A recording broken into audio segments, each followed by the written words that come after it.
시청자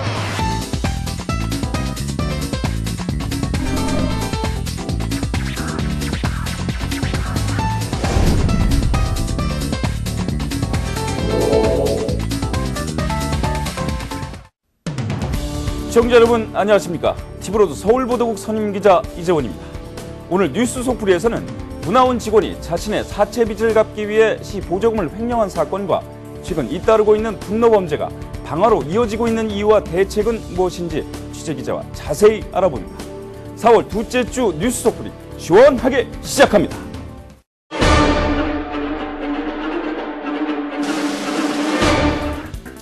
도봉문화원 행정 담당 직원이 서울시가 지원하고 있는 우리 동네 오케스트라 사업비를 개인 빚을 갚기 위해 횡령한 사실이 드러났습니다. 해당 직원은 시에서 나오는 지원금을 자신의 계좌로 옮긴 다음 통장 수령인란에는 강사 이름을 적는 수법으로 총 5차례에 걸쳐 1,700만 원을 빼돌렸습니다. 문화원은 실무자에게 지원금 통장을 통째로 맡기고 시는 보조금을 인터넷 뱅킹으로 임의로 뺄 수 있게 하는 등 전반적인 관리가 허술했다는 지적입니다. 스튜디오에 이재호 기자 나와 계십니다. 안녕하십니까? 네, 안녕하십니까? 자주 나오십니다. 네. 지난 3월 30일에 썼던 기사였죠. 도봉문화원 직원이 시 보조금을 횡령한 사건이었는데 단독 보도였죠. 어떤 네. 내용이었습니까? 예, 간단하게 좀 정리를 해드리자면요. 지난해 이제 도봉문화원이 서울시의 공모사업에 이제 도전을 해가지고 이제 청소년 관련 사업을 이제 따낸 겁니다. 당선이 돼가지고요. 이제 청소년 오케스트라를 운영해라. 라는 그 운영비로 그 시 보조금 6,400만 원을 지원을 받았습니다. 근데 그 시 예산을 관리했던 당시 문화원 직원 J 씨가 이제 개인적인 용도로 한 그중 1,700만 원 정도를 이제 횡령한 뭐 그런 사건이었습니다. 2천만 원에 가까운 돈이면 결코 적은 돈이 아닌데 네. 왜 보조금에 손을 댔다고 합니까? 예, 제가 제이 씨랑 이제 통화를 해봤을 때 제이 씨가 왜라고 이제 저한테 얘기를 해주기는 좀 어렵다. 개인적인 내용이기 때문에. 하지만 보조금에 손을 댄 이유는 이제 사채 빚에 좀 시달렸던 그런 상황이었다고 하고요. 실제로 그 문화원 사무실에까지 이제 그 사채업자들이 찾아와가지고 제이 씨를 찾고 예, 돈을 막 뭐 갚아야 된다 막 이렇게 해가지고 그 사무국 직원들도 아 제이 씨가 좀 돈 문제가 좀 어려움이 있나 보구나라는 생각은 했다고 합니다. 근데 이제 결국 그 사채업자들의 빚 독촉이 너무 심해지니까 압박이 이제 들어오기 시작하니까 결국은 그 시 보조금에 손을 대가지고 그걸로 이제 자신의 빚을 좀 갚았던 예, 이제 그런 일이 있었던 겁니다. 근데 수법을 보니까요, 이게 생각보다 시 보조금을 빼돌리는 수법이 굉장히 간단했어요. 네. 어떤 식으로 빼돌렸나요? 말씀하신 대로 굉장히 좀 간단했습니다. 그러니까 서울시가 6,400만 원을 그 통장에다가 내려줬거든요. 이 통장에다가 이제 6,400만 원을 넣어주고 그 통장에 있는 돈을 제이 씨가 이제 집행을 하는 거였는데 이 통장에서, 그러니까 서울시가 돈을 내려준 통장에서 자신의 계좌로 돈을 이체를 하는데, 보통은 뭐, 만약에 저를 예로 들자면, 제 통장으로 이체를 하면은 받는 사람의 이재호, 이렇게 찍히거든요. 그렇죠. 근데 이제 이 받는 사람의 이름을 뭐, 음악 강사, 아니면은 뭐, 재료비, 뭐 이런 식으로 이제 받는 사람을 조작을 한 거예요. 그러니까 계좌 번호는 제이 씨의 계좌 번호인데, 받는 사람만 조작을 한 거죠. 그러니까 사람 이제 딱 겉으로 딱 봤을 때는 계좌번호가 나오진 않거든요. 그러니까 사람들이 그렇게 집행이 됐구나, 강사료로 나갔구나, 재료비로 나갔구나, 이제 이렇게 알게 이제 만든 거죠. 그렇게 해서 5차례에 걸쳐서 이제 돈을 한 차례도 아니고 5차례에 걸쳐서 그렇게 간단한 수법으로 조금만 들여다봐도 금방 알 수 있을 것 아닙니까? 그러니까 계좌번호가 틀릴 수밖에 없는 거 아니에요. 네. 근데 그거를 몰랐다는 게 좀 이해가 되지는 않고요. 계좌번호가 뭐 이렇게 일일이 그 뭐 강사의 계좌번호가 뭐다 이렇게 이제 윗선에서 알고 있는 건 아니었던 것 같아요. 그래가지고 이제 그 허점을 노리고 이제 받는 사람만을 조작해가지고 이체를 자신의 계좌로 한 것 같습니다. 보통 시에서 이렇게 돈을 내려보낼 때는 관련 서류, 증명, 증빙 서류들이 굉장히 많지 않습니까? 그런데 이렇게 허술하게 관리됐다는 게 좀 이해가 되질 않아요. 예, 일단 제가 좀 설명을 드리자면 이게 시가 직접 보조금 관리를 하지 않았습니다. 그러니까 우리 그 청소년 오케스트라라는 거는 서울시향 있잖아요. 예, 서울시향에서 보조금 관리를 했고요. 왜냐하면 서울시향이 거기에 이제 자신들의 어떤 단원을 강사로 파견을 하면서 이게 이제 어떤 그 협약에 그 협조에 의해서 서울시향과의 협조에 의해서 이게 이루어진 사업이었거든요. 그래서 이 보조금 관리를 시향에서 했던 거예요. 그런데 그 시향 사람들은 전문적인 어떤 행정가들이 아니잖아요. 그렇죠. 그러다 보니까 그냥 통장에 총액, 음. 총액이 맞게 썼네. 음. 예, 통장에 그 찍힌 금액이 맞으면은 그냥 돈을 제대로 썼다고 간주하고 넘어갔던 그런 상황이었다고 합니다. 대단히 허술했을 수밖에 없는 그런 상황인 것 같은데 네. 그렇다면 이게 지금 본인 스스로가 밝힌 거죠? 그러니까 그 전에 이제 이게 어떤 그 관리를 통해서 뭐 이런 식으로 해서 밝혀진 게 아니고 예. 어떻게 해서 밝혀진 거죠? 예. 그러니까 뭐 사무국에서 이걸 먼저 감지했다. 뭐 서울시향이나 서울시 측에서 감지를 한 게 아니고요. 본인이 이제 아까 말씀드렸듯이 뭐 강사료 같은 걸로 조작을 했다 그랬잖아요. 그러면 이제 강사료가 구멍이 나는 상황이 발생을 할 거 아닙니까? 그렇죠. 그러니까 이제 자신이 그 강사료만큼 자기 계좌로 이체한 거를 나중에는 그거를 채워 넣어야 되는 건데 이 채워 넣는 게 이제 감당이 안 된 거예요. 돈을 더 이상 채워 넣을 수 없는 상황이 되니까 이제는 안 되겠구나 하고 자신의 상관에게, 사무국에 있는 자신의 상사에게 제가 사실은 이렇게 돈을 좀 개인적으로 유용했습니다. 라고 이제 자백을 한 거죠. 그렇게 해서 밝혀졌지, 그러지 않았으면 이게 과연 밝혀졌겠느냐, 그런 지금 얘기도 있습니다. 그러니까 물론 돈을 빼돌린 장본인이 가장 큰 잘못을 했지만 이건 총체적으로 봤을 때 관리의 부실, 관리가 굉장히 잘못됐다. 그렇게 지금 볼 수밖에 없는데요. 네. 이 사업이 우리 동네 오케스트라는 사업이었죠. 이게 어떤 사업인가요? 예. 이 우리 동네 오케스트라라는 사업은 굉장히 취지는 좋은 사업입니다. 그러니까 좀 집안 형편이 어려운 가정의 아이들이 아무래도 뭐 이제 뭐 클래식이나 뭐 이런 것들을 좀 접하기가 쉽지가 않잖아요. 그래서 이제 이런 그 음악 교육을 좀 접할 수 있게 해주자. 그래가지고 각자에게 뭐 관현악도 좀 다뤄볼 수 있게 해주고 또 이 아이들이 한 6개월 정도 이제 교육을 받은 후에는 직접 이제 그 공연도 해볼 수 있는 이런 기회를 주는 뭐 굉장히 뭐 취지 자체는 좋은 사업이었는데 아까도 말씀드렸듯이 이 시 보조금 관리를 시향에서 했고 그러다 보니까 이 관리가 허술해졌고 그래서 이제 이런 문제가 좀 발생한 게 아닌가. 라는 생각이 듭니다. 시에서 이렇게 보조금을 내려주는 보조금 사업들이 굉장히 많지 않습니까? 네. 그렇다 보면 이번 시향 문제뿐만 아니라 다른 사업들에도 상당히 좀 문제가 있지 않을까라는 생각을 유추하게 보게 되는데요. 네. 어떻습니까? 예, 그러니까요. 물론 이제 서울시향이 이 돈을 관리를 했다고 하지만요. 그래도 엄연히 서울시의 보조금 관리 시스템이라는 것에 의해서 이 돈이 관리가 됐습니다. 그러면 이게 아까 말씀하셨듯이 어떤 뭐 그 서류 같은 것도 제출을 해서 돈을 쓰기 전엔 승인을 받고 이런 절차들이 있어야 되는데 이번에 취재를 해보니까 그런 절차들이 없는 거예요.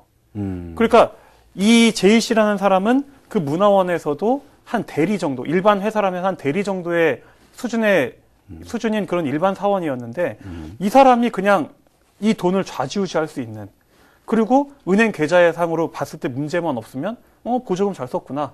그래서 이게 그 서울시에서는 이 사업 잘했다라는 그런 평가까지 받았다고 하더라고요. 그러니까 참 저도 이걸 들으면서 조금 어이가 없는 그런 상황이었습니다. 그러니까 어떻게 보면 고양이한테 정말 생선을 맡겼다. 뭐 이런 식으로밖에 생각할 수가 없을 것 같은데 네. 더 기가 막힌 것은 횡령을 한 직원이요. 어떤 징계도 받지 않고 그냥 사표 처리가 됐다면서요?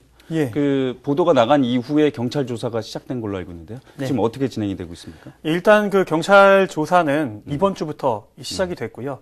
도봉경찰서 진흥팀에서 이제 이 수사가 이제 들어갔습니다.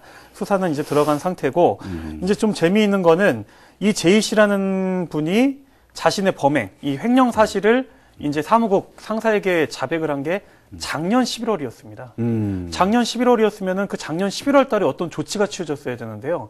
문화원에서는 이 일이 세상에 알려져 봐야 문화원의 이미지에 좋을 것이 없다라고 해가지고 삼국에 있는 이 제이 씨의 상사가 자신의 사비를 털어가지고 이 구멍난, 그 횡령한 부분의 액수를 통장에 넣어준 거예요. 서울시 통장에다가.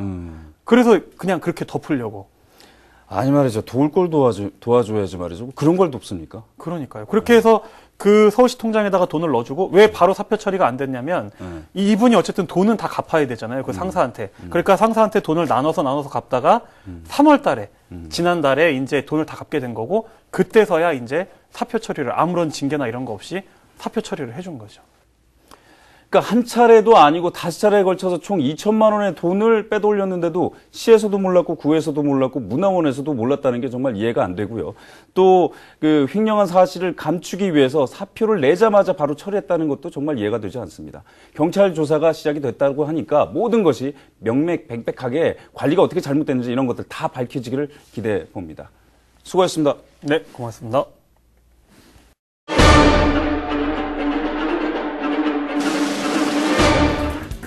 지난달 22일 새벽 도봉구의 한 노숙인이 자신의 삶을 비관하며 방화동 골목을 돌아다니다 20여 분간 6차례 방화를 저질렀습니다. 나흘 뒤 성동에 사는 문모 씨는 80이 넘은 어머니가 용돈을 주지 않는다며 목 졸라 살해한 뒤 불을 질러 사건을 은폐하려 했습니다.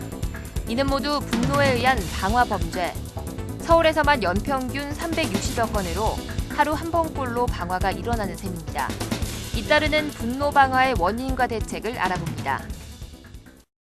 네, 이어서 스튜디오에 임세혁 기자 나와 계십니다. 안녕하십니까? 안녕하십니까? 자, 지난 1일에 이게 최근 잇따르고 있는 분노에 의한 방화 사건 집중 보도한 기사였죠? 네. 그 성동구 사례가 있는데 어떤 내용입니까? 예. 지난달 26일이었는데요. 오후 6시쯤이었습니다. 성동구 하왕십리동에 있는 한 아파트 1층에서 불이 나는 사건이 발생했습니다. 불은 출동한 소방관들에 의해서 20여 분 만에 꺼졌지만 집안에 있던 83살 윤모 여인이 숨졌는데요. 이 화재는 그냥 발생한 사고가 아니라 아들인 52살 문모 씨가 일부러 저지른 범죄였습니다. 문 씨는 얼굴이 검게 그린 채 집 밖으로 뛰쳐나오면서 도망가는 것을 경찰이 이상하게 여겨서 검거했는데요.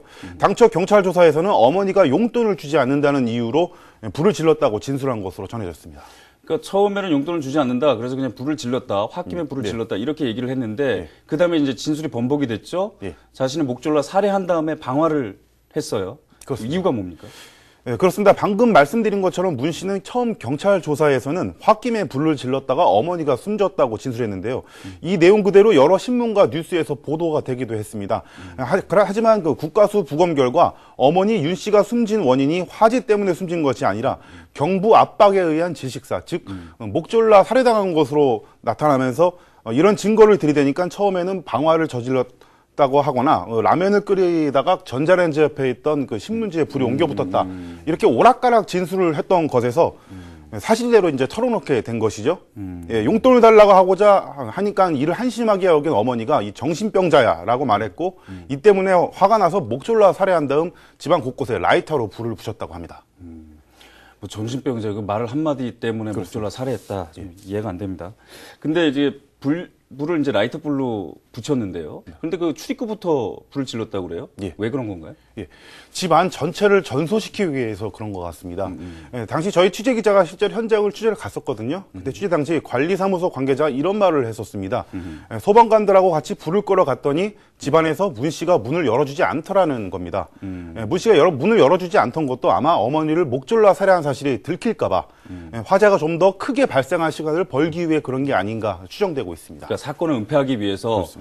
소방관이 들어온 것도 맞고, 그러니까 철저하게 이제 불에 다 타게끔, 그렇습니다. 그러니까 모든 증거가 소멸되게끔 그렇게 시간을 벌기 위해서 그렇게 했다는 말씀이신 거죠? 그렇습니다. 평상시에 어머니랑 좀 사이가 안 좋았나요?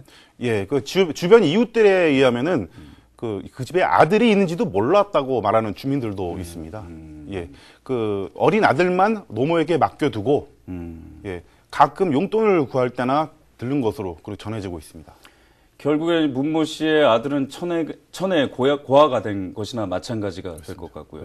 쉰 넘은 아들이 80 넘은 어머니에게 싫은 소리 좀 들었다고 목 졸라서 살해했다. 정말 상식선으로는 이해가 정말 절대 되지 않는 그런 사건인데, 이런 상식선에서 이해가 되지 않는 사건이 또 도봉구에서도 있었다면서요? 그렇습니다. 어떤 사건이죠? 예. 그 성동구 하왕십리 화재가 발생하기 나흘 전인 22일 새벽이었습니다. 도봉구 방학동의 한 주택가 골목에서 연쇄 방화가 발생했는데요. 범인은 63살의 A씨인데요. 노숙인입니다. 예, 주차되어 있던 자동차나 담벼락 앞, 쓰레기 등 닥친 대로 불을 질렀는데요. 무려 6군데를 22분 사이에 불을 질렀습니다.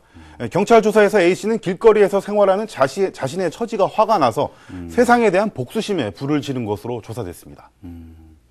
그러니까 지난해에 그 의정부에서 발생했던 사건이 이게 오토바이에서 시작했던 화재가 건물 전체를 다 삼켜버리지 않았습니까? 그렇습니다. 그 정도로 그 위력이 대단한데 요번에도 그 자동차 한 대가 완전히 전소가 됐어요. 그렇습니다. 그럼 하마터면 정말 골목 자체가 화마의 쑥대밭이 될 뻔했습니다. 이게 골목마다 이렇게 방화에 취약한 곳이 많나요? 그렇습니다. 그 소방당국 자료에 따르면 서울에서 한 해 동안 일어나는 방화 사건은 360여 건에 달합니다. 하루에 한 건꼴인데요. 예, 밤에는 으슥한 데다가 근처에 CCTV가 없고 쓰레기 같은 게 많이 모여있기 때문이라고 합니다. 이에 따라 소방당국은 주민들이 생활 속에서 방화 예방에 동참해 줄 것을 당부하고 있는데요. 집 앞에 쓰레기나 재활용품을 쌓아둘 경우 방화에 표적이 되기 쉽기 때문에 정해진 수거일에만 내놓는 게 좋고요. 또 차량을 표적으로 하는 경우도 많은 만큼 외진 곳에 차를 세워두는 것을 자제해 줄 것을 권하고 있습니다. 이번 그 방화범은요, 보시는 것처럼 가연성 물질이 있는 게 아니라 그냥 라이터 하나 가지고 불을 지른 겁니다. 그러니까 우리가 보통 지금 골목을 말씀하셨지만 임석 기자가 보통 아파트에도 비상구에 그 물건들 잔뜩 쌓아놓지 않습니까? 이게 다 방화의 표적이 되니까요. 그런 것들은 좀 말끔하게 치우셔가지고 집안 안쪽으로 좀 집어넣으신다든지 뭐 이런 좀 그 대책이 좀 필요할 것 같습니다. 또 이어서 또 세무서에서도 분신 기도가 있었다고. 이건 또 뭡니까? 그렇습니다. 이것도 지난달에 일어난 일입니다. 지난달 31일인데요. 오후 1시 30분쯤이었으니까는 사람이 많을 때였습니다. 아이고. 예, 한 70대 남성 B 씨가 세무서 안에서 자신의 몸에 인화물질을 뿌리고 분신 자살을 기도했습니다. 내가 불을 붙이면 여기 있는 사람 다 끝이다 라고 협박도 했는데요. 실제로 당시 세무서 안에는 직원과 민원인 등 10여 명이 있었기 때문에 매우 위험한 상황이었지만 출동한 창동지구대 직원들에 의해서 곧 제압이 됐습니다. B 씨가 불을 지른 건 돈 때문인데요. 아들에게 주택을 물려줬는데 증여세가 너무 많이 나와서 세무서에 따졌지만 방법이 없다는 걸 알자 이렇게 화가 나서 불을 지는 것으로 경찰 조사에서 진술했습니다. 증여세가 얼만큼 나오는지 모르겠지만 세무서를 태울 정도는 아니죠. 뭐랄까요. 좀 상식적으로 좀 이해가 안 되는 부분이 있기도 한데요. 자, 주로 이런 방화들이요. 결국에는 그 걷잡을 수 없는, 지금 말씀하셨던 걷잡을 수 없는 분노. 그것 때문에 발생하는 거 아니겠습니까? 맞습니다. 이유가 어떤 겁니까? 예. 제가 그래서 직접 전문가들을 만나봤는데요. 예, 전문가들은 대부분의 방화 범죄는 해소되지 못하고 쌓여가는 스트레스에 비롯되는 불만과 분노가 그 원인이라고 말합니다. 타오르는 불길을 보면서 억눌린 감정과 그 스트레스를 해소하려는 욕구가 방화로 이어진다는 건데요. 어떤 상황이나 처지에 의해서 인내력이나 그 자제력이 급격히 약해진 사람들은 그 불을 저질러서 불길이 활활 타오르는 모습을 보면서 생활 속의 스트레스나 불만과 불만 그런 것들을 풀려고 하게 된다는 설명입니다. 말씀하셨던 것처럼 분노 범죄라는 것이 사실 예방하는 게 쉽지 않습니다. 그런데 방화라는 특성상 이게 계획범죄 아니겠습니까? 그러면 그 전에 미리 예측이 좀 가능한 거거든요. 그렇습니다. 요 분노에 의한 방화 이거는 어떻게 좀 대처를 좀 할 수 있을까요? 네. 이게 대책이 없진 않다고 합니다. 예. 사람들은 이런 방화 범죄 같은 걸 가끔 뉴스에서나 보기 때문에 대수롭지 않게 생각할 수도 있겠지만 이 전문가들은 이게 방화라는 것이 불특정 다수를 상대로 또 결과를 알 수가 없는 걷잡을 수 없는 피해를 입힐 수 있는 범죄인 만큼 예방이 중요하다고 말하고 있는데요. 그 경제적 어려움 등으로 발생한 분노를 풀어줄 수 있는 그 사회적 관심이 병행이 돼야 방화 범죄를 줄일 수 있다고 전문가들은 말하고 있습니다. 평상시에 이런 사람들의 문제가 뭔지 조기에 파악을 해서 극단적인 적절하게 해결을 해주려는 그런 관심과 노력이 극단적인 범죄를 막을 수 있다는 건데요. 요즘 그 무료 심리 상담이나 클리닉 같은 거 해주는 거 많지 않습니까? 이런 곳을 이용하는 것도 좋을 것 같습니다. 그러니까 임석 기자가 말씀하셨던 것처럼 결국 분노라는 것이 뭐 나 혼자 있다, 고립돼 있다 이런 것들이 화로 번지면서 결국엔 불특정 다수에게 피해를 입히기 위해서 이 방화를 저지르는 거 아니겠습니까? 결국엔 마음의 병입니다. 주변에서 조금이라도 관심을 가지고 배려를 가진다면 이러한 사건 미리 좀 예방할 수 있지 않을까 생각을 좀 해봤습니다. 수고하셨습니다.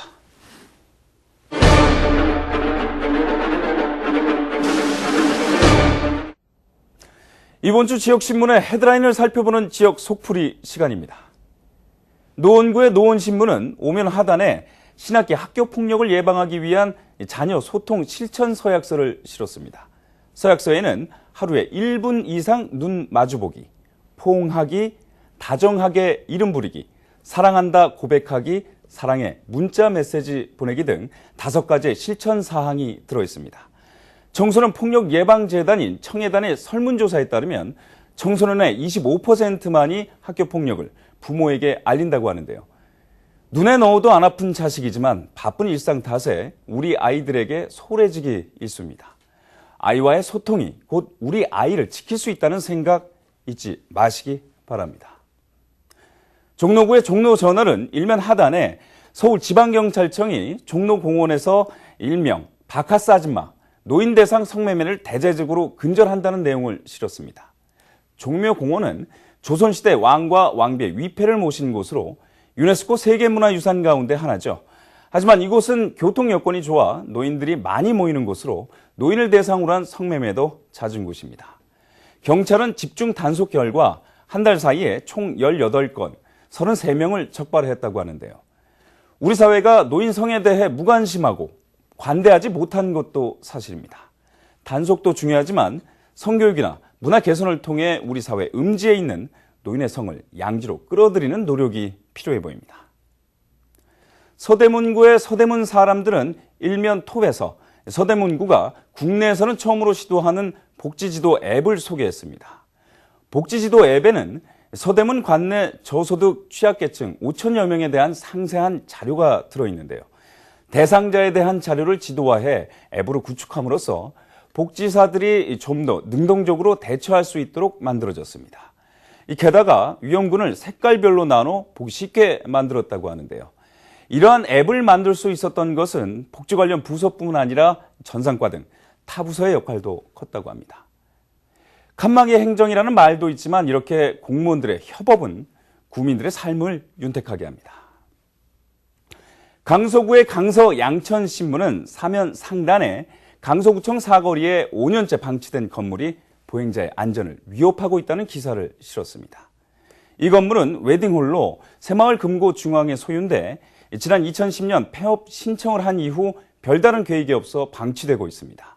건물 붕괴 위험이 있는 것은 아니지만 오랜 시간 관리가 안 돼 건물 외벽은 물론 간판 등이 바람에 심하게 흔들리고 있어 주변을 지나치고 있는 사람들에게 위협이 되고 있다는 건데요. 사고는 한순간입니다. 곧 우기도 찾아올 텐데 지역 곳곳에 위험 요소에 대한 점검이 필요해 보입니다. 사회에 대한 분노가 결국 방화로 이어지고 부모와 어른들의 무관심 속에 학교 폭력으로 아이들은 멍들어가고 있습니다.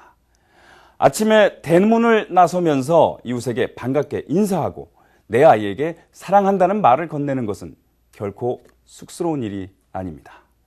오늘 하루는 용기를 내서 세상과 소통해보는 것은 어떨까요? 4월 둘째 주 뉴스 속풀이 준비한 소식은 여기까지입니다. 다음 주에는 좀 더 속 시원하고 깨알 같은 정보를 들고 찾아뵙겠습니다.